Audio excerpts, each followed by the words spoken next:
Welcome learners, I am Dipankar Vasumatari, teaching English in Gajera Global School, Surat. In this video today we'll discuss subject-verb agreement.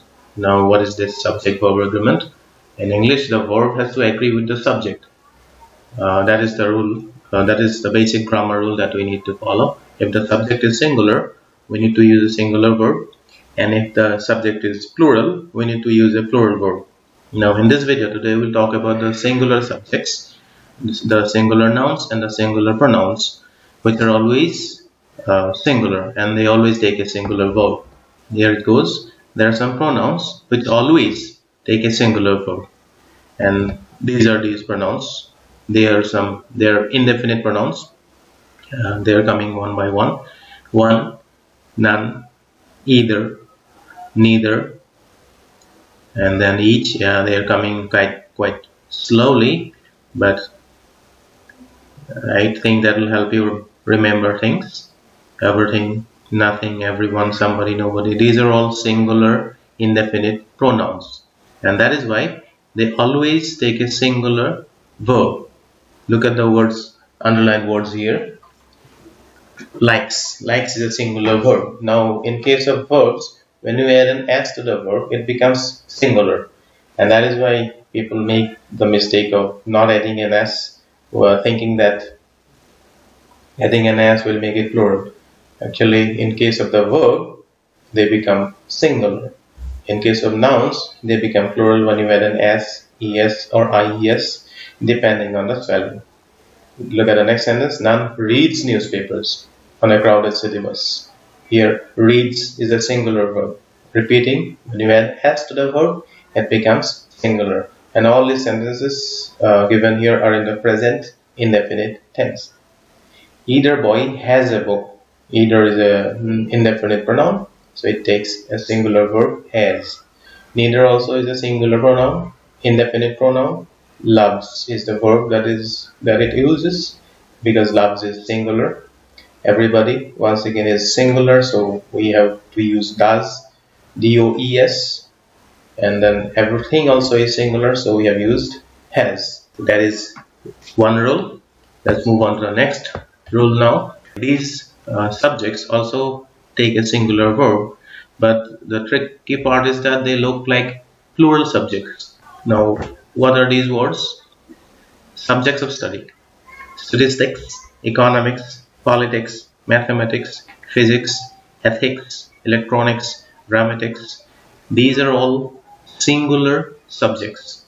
Even though they have an s, we should always use a singular verb with these subjects. So you should say statistics is.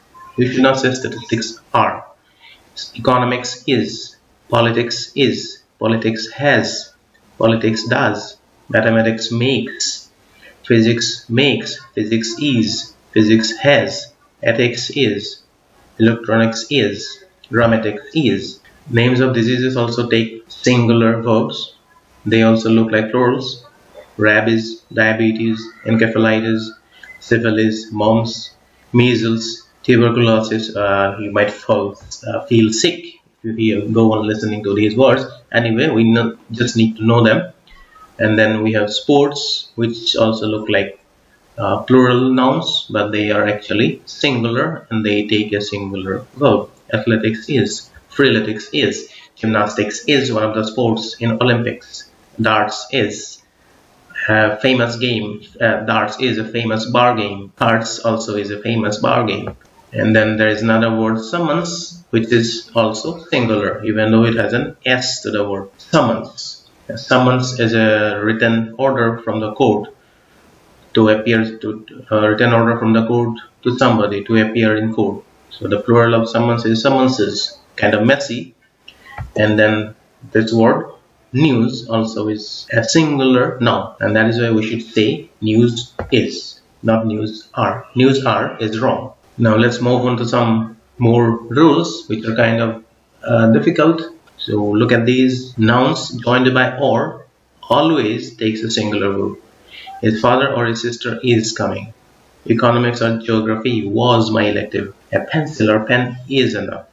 And then The rules of using neither nor, either or. When you see nouns joined by either or and neither nor, remember to use a singular verb. But there is a trick here. You need to look at the subject sitting close to the verb. If the subject close to the verb is singular, you use a singular verb. Here, look at these two sentences. Neither a father nor a mother has called back. Now look at has here. We have used the singular verb here because the subject, mother, sitting near has is singular. Sitting near the verb is singular. Similarly, either his sister or he walks in the restaurant. Now here look at this subject he, which is singular, and since this is singular, we need to use a singular verb. But if the noun sitting close to the verb is plural, then we should use a plural verb like this. Neither the employees nor the manager was. Look at this here. The manager is singular here, so we have used a singular verb. But in the next sentence, we just flipped the words, changed the positions of the nouns. Neither the manager nor the employees. Now look at what has happened here. Since the noun employee is sitting near the verb is plural, we need to use a plural verb here. So neither the manager nor the employees were aware of the changes. So you need to remember this. The same goes for either or. See, neither nor and either or use the same rule.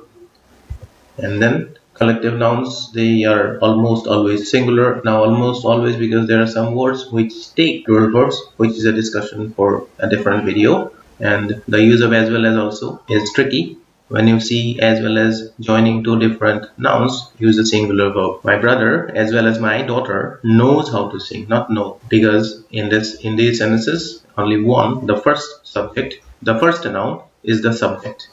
The president as well as the chairman was. Now we are actually talking about the president. We have using the president as the subject of the sentence. Singular subject. Maya is, the moon gives. That's it for today.